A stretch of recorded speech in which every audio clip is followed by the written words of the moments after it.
Dan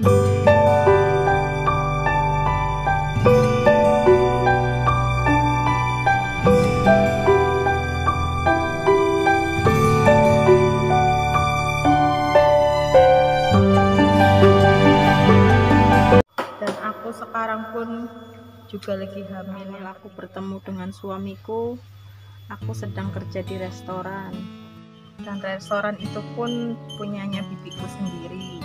Disitulah aku bertemu dengan suamiku dulu. Dia itu kawan palikku sendiri, dan dia sering datang ke tempat kerjaanku. Itu lucu, orangnya suka bercanda, ramah.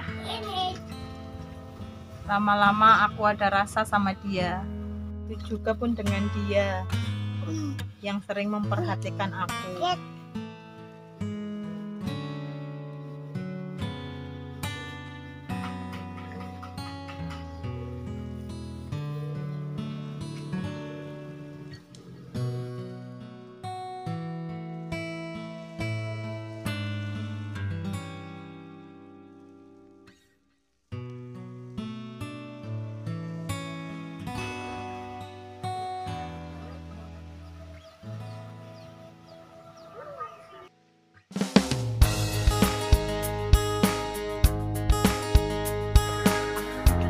Berpacaran.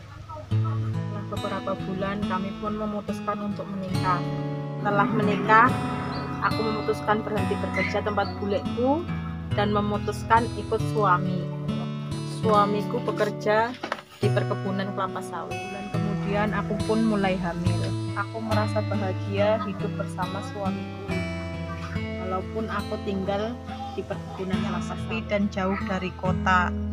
Pasar aja saya 1 minggu sekali karena sangat jauh, membutuhkan waktu 2 jam. 4 tahun kemudian suami saya pun merasa lelah dan capek, dan kami memutuskan pindah ke Jawa dengan membawa 2 anak.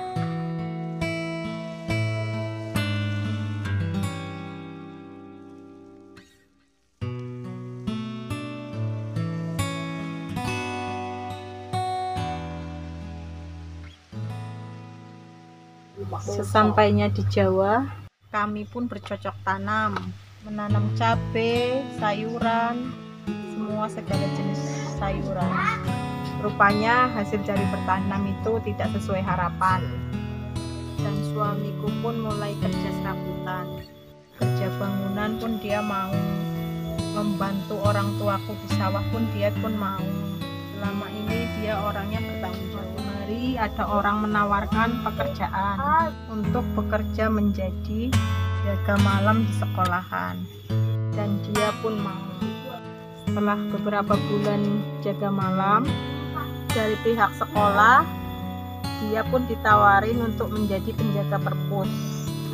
Dia pun mau bekerja di sekolahan siang dan malam. Namanya bekerja di sekolahan, dia pun berpakaian rapi selayaknya guru. Dia orangnya ramah, supel, dan mudah bergaul. Dia tidak memandang anak-anak ataupun orang dewasa.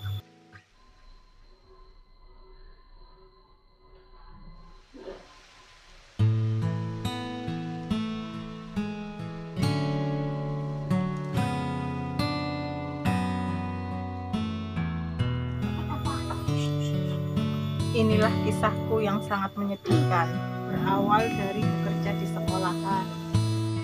Awalnya aku tidak pernah curiga dengan suamiku yang berpakaian rapi.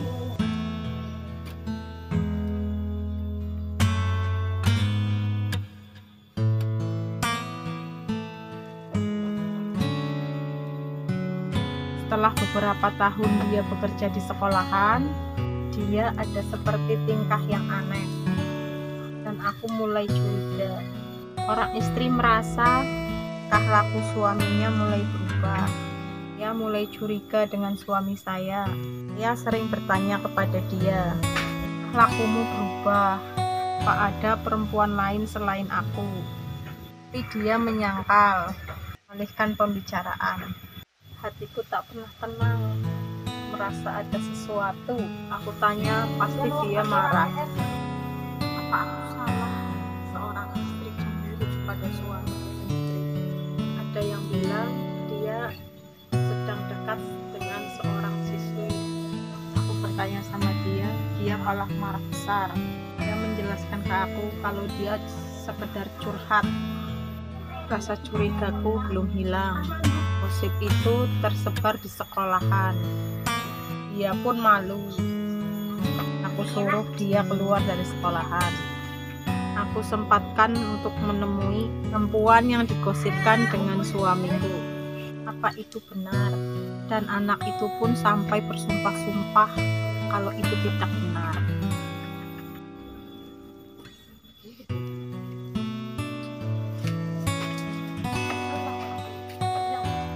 Suamiku malah tambah marah setelah aku menjumpai perempuan itu. Dan kecurigaanku pun makin bertambah. Sampai aku suruh ibu bersumpah.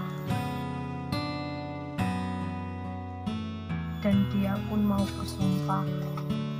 Karena dia mau bersumpah, aku pun percaya kepada dia. Hari ke hari tingkah dia makin aneh dan tidak betah di rumah. Sama anak dan istri mulai cuek, seperti tidak punya perhatian.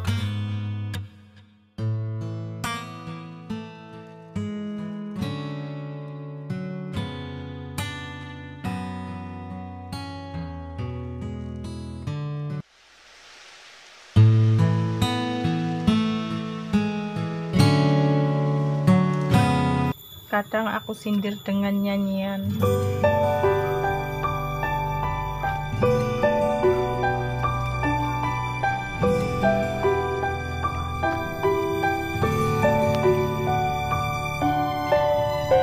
Kau anggap diriku bagai ranting yang kering.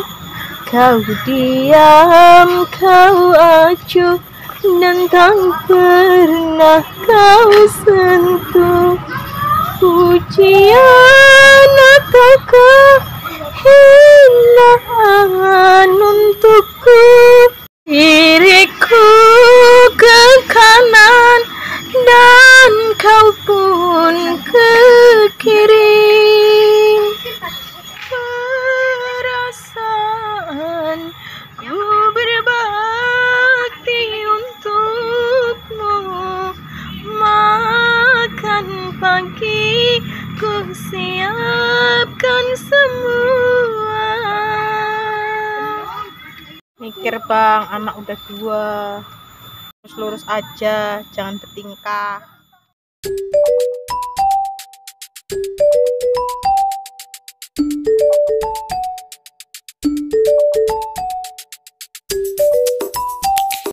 Tapi dia tidak peduli dengan omonganku.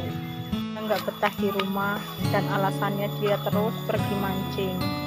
Tapi dia tidak pernah dapat hasil pancingan. Tiap hari mancing tapi tidak pernah dapat ikan. Aku pun semakin curiga sama dia. Tiap hari mancing tidak pernah dapat ikan satupun. Akhirnya benar terjadi kalau dia itu meninggalkan aku.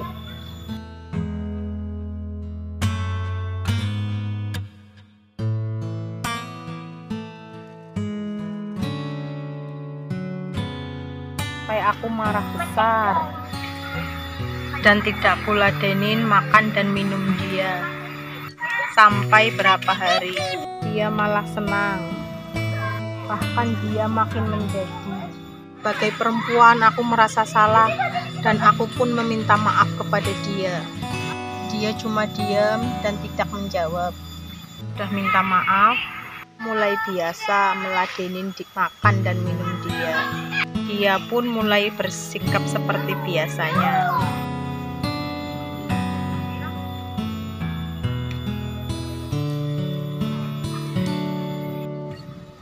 Tetapi di balik itu, dia merencanakan sesuatu yang besar. Aku tidak menyadarinya. Pergi meninggalkan aku